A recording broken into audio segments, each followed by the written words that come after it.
Diqqat, aholiga tezkor xabar. O'zgidromet agentligi O'zbekiston fuqarolariga 8, 9 va 10 may kunlari kutilayotgan ob-havo prognozini e'lon qildi. Assalomu alaykum, hurmatli tomoshabinlar. O'zbekistonda va jahonda sodir bo'layotgan eng so'nggi va dolzarb xabarlarni o'tkazib yubormaslik uchun hoziroq like bosib, kanalimizga obuna bo'lishni unutmang. Like bosganlar video oxirida 15 ming so'm egasi bo'lasiz.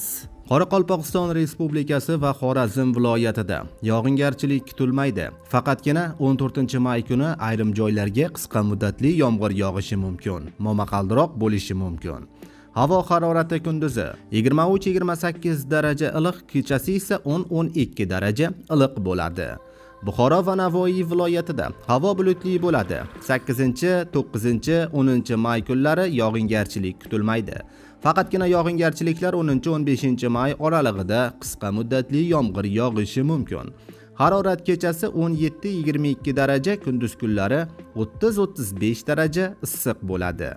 Toshkent, Sirdaryo, Jizzax, Samarqand, Qashqadaryo va Surxondaryo viloyatida 8, 9 va 10 may kunlari yog'ingarchilik kutilmaydi. Yog'ingarchiliklar faqat 10dan 12 may kunlarigacha qisqa muddatli yomg'ir yog'ib o'tishi mumkin.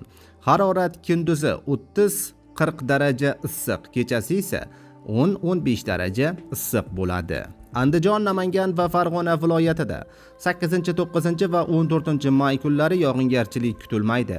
10, 13, 15 may kunlari ayrim joylarga qisqa muddatli yomg'ir yog'ishi, momaqaldiroq bo'lishi mumkin.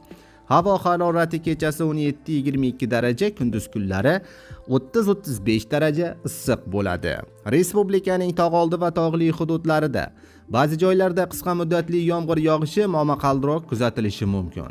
Shamol 7-12 metr/sekund tezlikda esadi. Harorat kechasi 11-16 daraja, kunduz kunlari esa 22-27 daraja issiq bo'ladi, deyiladi xabarda.